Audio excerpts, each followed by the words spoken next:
Welcome back, everybody. So another week has come and gone, so it's time for another guide.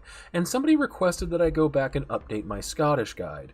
And from what I've seen, the strategy still works, but since it's been more than a year and multiple patches have come and gone, let's go back to the Isles and smack some English people. Now, first things first, as always, we have the estates and privileges. It's all the same things that you guys have always seen from me. That being said, there's a couple of things I do want to point out. First of which, nobility right for diet call. I misclicked. I didn't mean to take this, so don't take this if you don't have to or don't want to.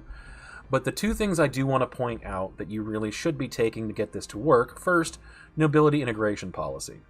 I take this because you have the Isles. You're not taking any other subjects in the immediate future. And you have cores on the Isles, which is great. But when you integrate them, you will still take the -3 diplomatic reputation hit unless you take this. You don't get the option of picking it up after it's done, and since you have cores, it's done in 1 month.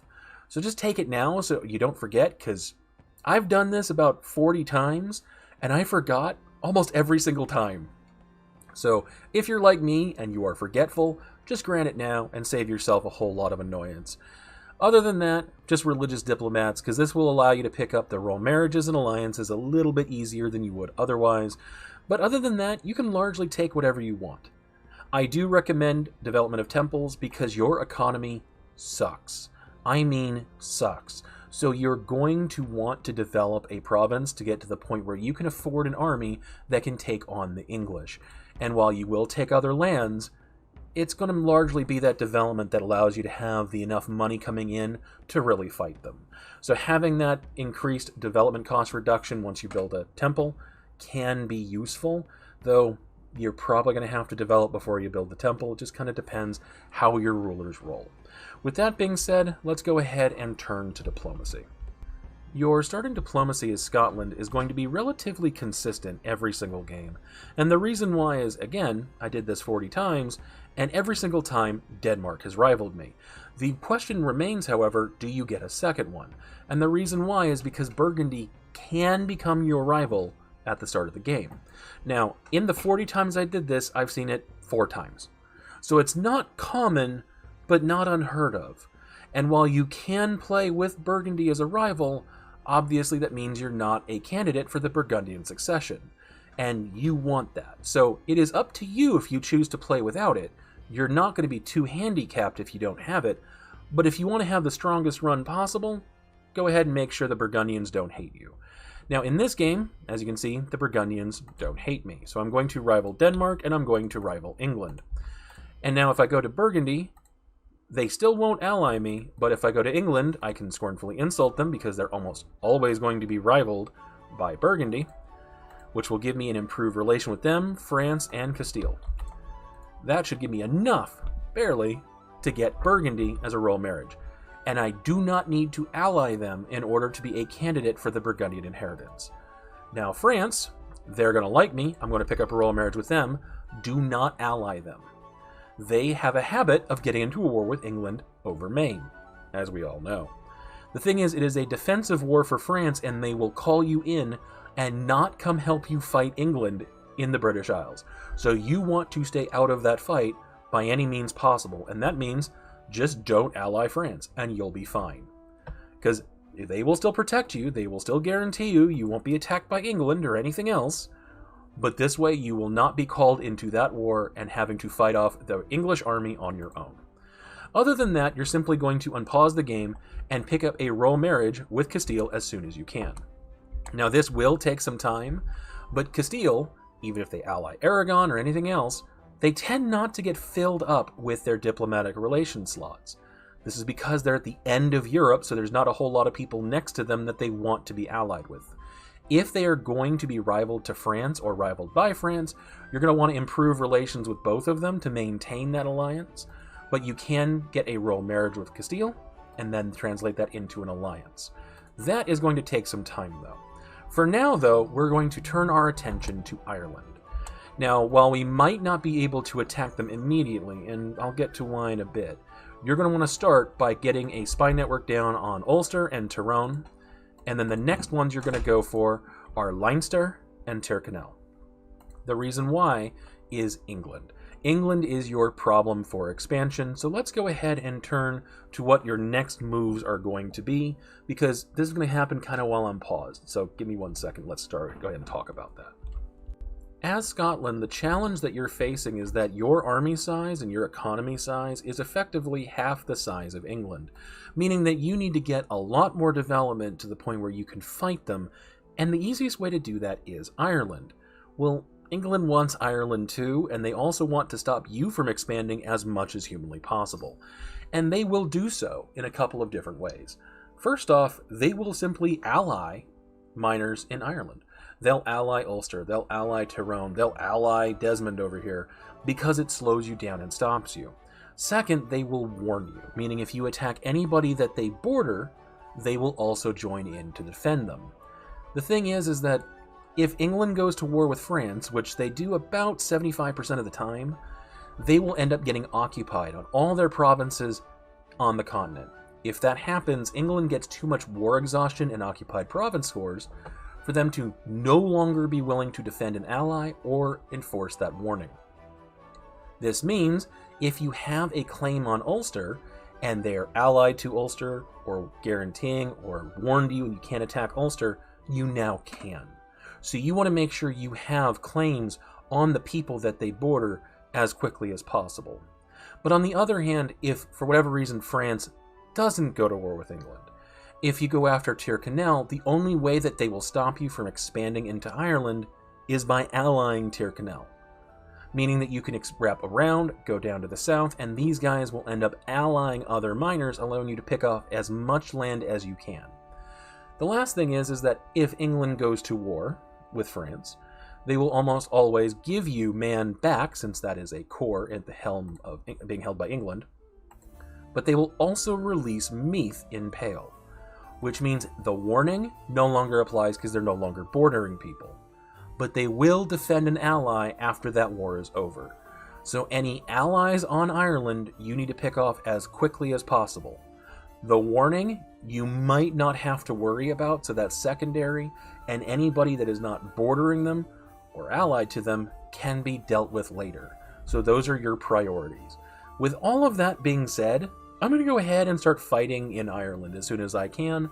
It just takes time. So let's go ahead and just... Well, before I unpause it and put you guys off recording, I do want to talk about the Parliament. There's only 2 real parliamentary starts here that you're really looking for. One is Crown Land, because that will give you the ability to grant a monarch point gain here. I usually go with Admin because I have to core a lot of stuff in Ireland. And, well, my ruler is not fantastic about Admin. Second, the only other one you're looking for is the dev cost one. The technology cost one here is not that great. But again, you're probably going to have to develop a province to get an economy. And having that dev cost reduction can help quite a bit. With that being said, I'll see you guys in a little bit.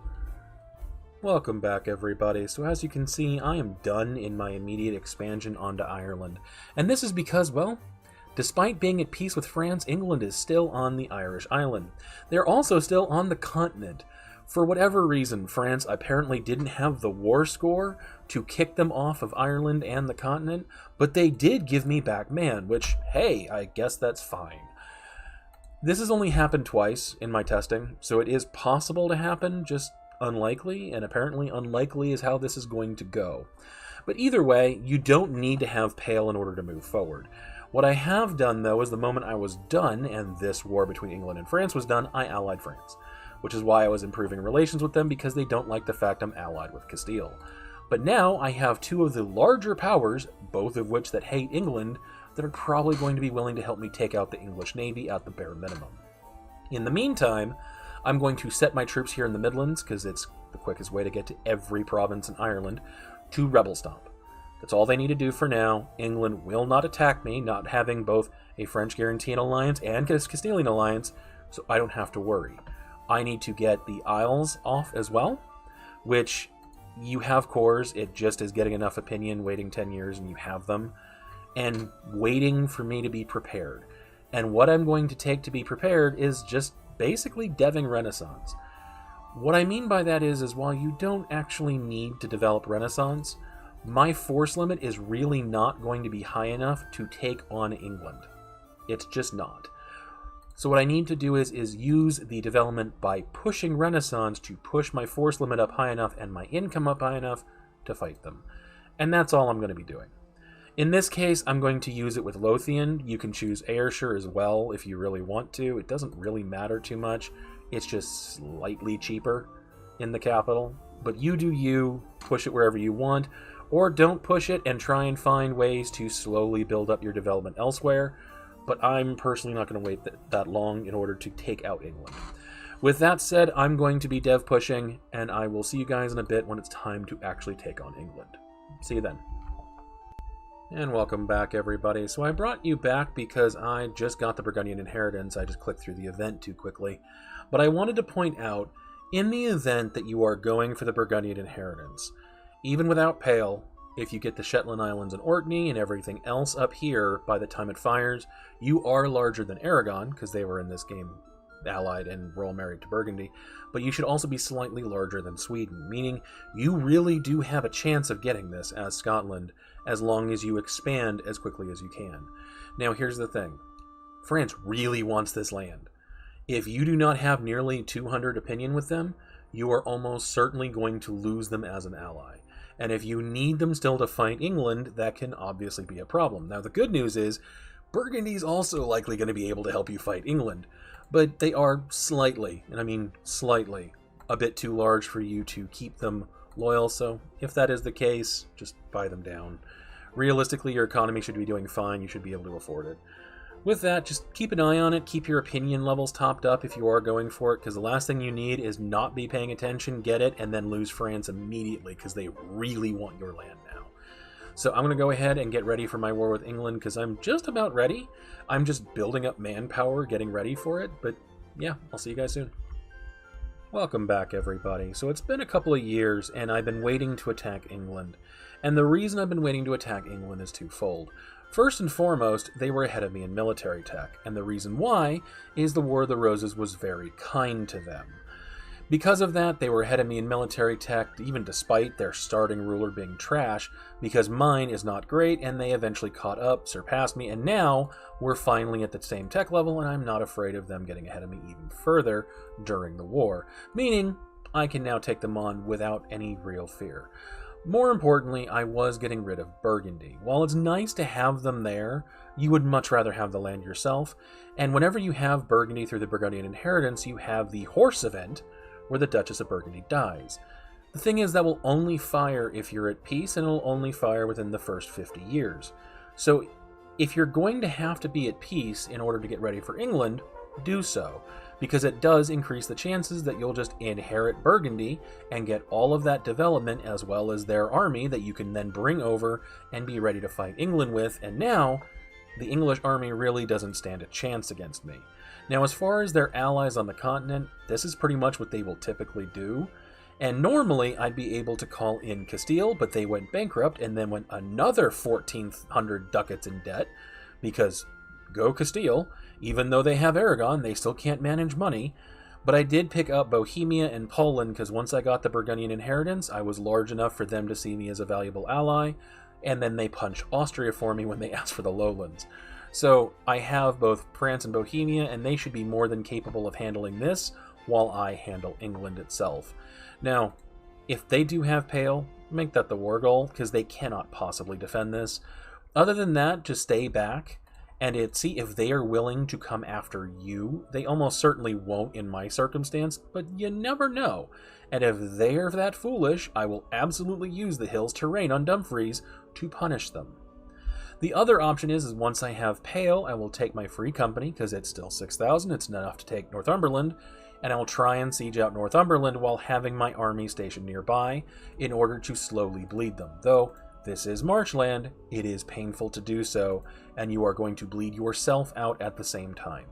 So try and take favorable fights if you can, but given the fact this fort exists, you might have to just fight them on the marshland. With that being said, I'm going to go ahead and fight them. I'll see you guys in a little bit. And welcome back, everybody. So that war is over, and for the most part it wasn't too challenging. It did take a lot more mercenaries than I was anticipating, because I kept rolling terrible dice. But It did end up working, though Portugal did land in Ireland, so make sure you are prepared for that if necessary. As far as Portugal is concerned, make sure you take the Azores from them and as much money as you can, because you will be earning that money in this fight. And of course, war reparations. Do not break their alliance with the English. The fact is that you're probably going to go colonial in your game. I know I do every time when I'm Scotland. And by them being allied to a weak England, you're going to be able to take their colonies, especially in the Caribbean, from them, allowing you to basically dominate North America without a whole lot of difficulty. Especially if in your game too, Castile keeps going bankrupt. Now, as far as England is concerned, you're going to take this province for the fort and to release a vassal, this province to release a vassal, to clean up Ireland, and this state, because this state is a huge chunk of the English economy. I mean, it is a huge chunk of their economy.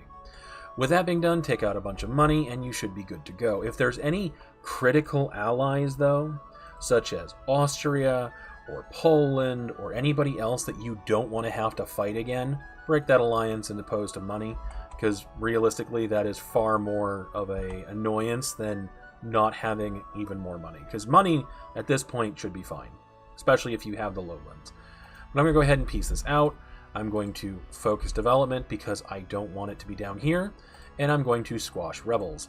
As far as these guys are concerned, I no longer really need them, because the rebels that I'm going to have out of Pale really aren't going to be lasting that long, and these two are going to be released as subjects, and I am going to immediately pick up strong duchies once I am done.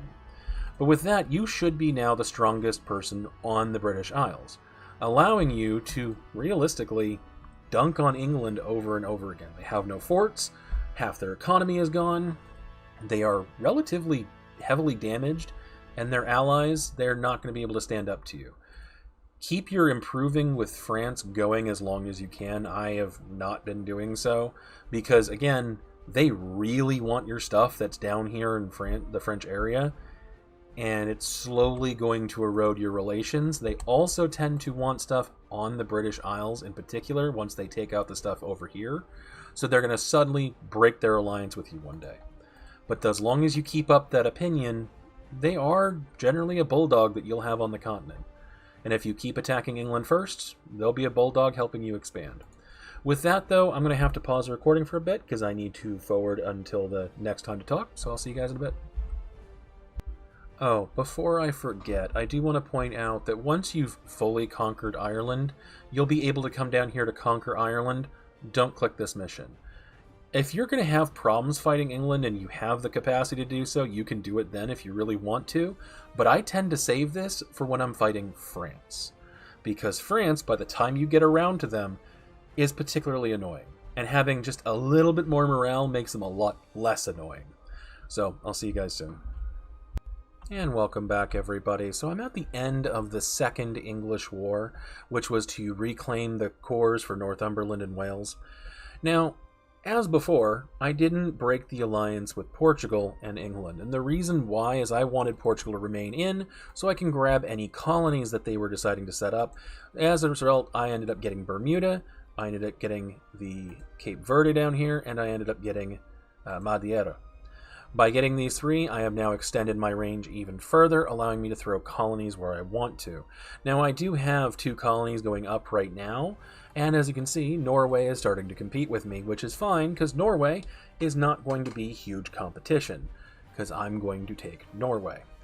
But as far as England is concerned, I am going to take these states here, any of the cores, and this one right here, simply because I'm going to have claims over all of this. So I might as well just start grabbing it now, though as I am getting my ideas done for colonization, I'm not wanting to core this stuff up myself, so I will simply hand it over to my vassals. If you'd rather core it yourself, you can. I just don't feel the need to use my admin points right now, considering the fact I'm trying to get to the second colonist in expansion as quickly as possible. But it's up to you how you choose to do this. Now, because I left these 2 provinces, France is almost certainly going to push and get onto the British Isles, but I'm going to be able to deal with that later as well. Simply by having one guy up here, I can take a war goal that France has up here and fight them down here and slowly get ticking war scores, so them taking stuff up here, really not that big of a deal.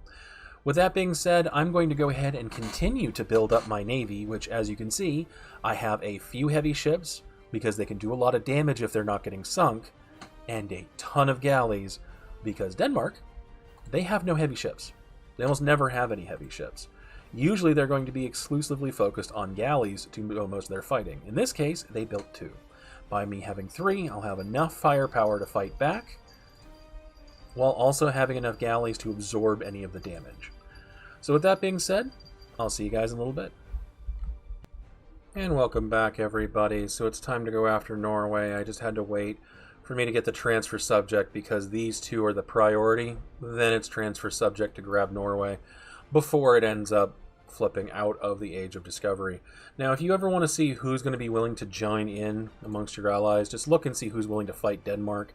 As you can see, this is not exactly going to be a fair fight. And the only thing that's really going to stop you is the fact that you don't have any allies with real navies, so you're going to have to carry the naval fight. You're just going to have to. So make sure you build up a decent navy in advance, but let's go ahead and declare, and I will see you guys in a bit. And welcome back, everybody. So that war is now over, and Norway is now a subject. And as I said before, it's not exactly a difficult war, you just need to win the naval engagements. And I wanted to point out how important that naval composition was, just by showing you this. I am a tech behind in diplomatic tech, and that included naval morale, but I was still able to sink their navy quite handily. And the reason why is Norway's navy tends to be in the north for most of the war, while Denmark will tend to be in the south. Meaning, if you can come up here and engage Norway first, and early, you can sink some of their ships before Denmark can reach to help them out. And if they do, you can retreat. And then they will break up again, so you can keep engaging one at a time until you sink enough of their ships, allowing you to have one decisive battle where you can sink both their navies. And once you accomplish that, there really isn't that much of a threat anymore, and if you have the armies that I did helping me, these guys over here, they'll attack from both the north and the south, so really all you need to do is just win that naval battle, and it really is not that hard. Now, the reason why you want Norway is kind of threefold. One, you don't want any competition for colonies, and by attacking them, you can seize the colony. I do want to point out, in case anybody's not aware of this, you can hire mercenaries out of colonies that are not finished.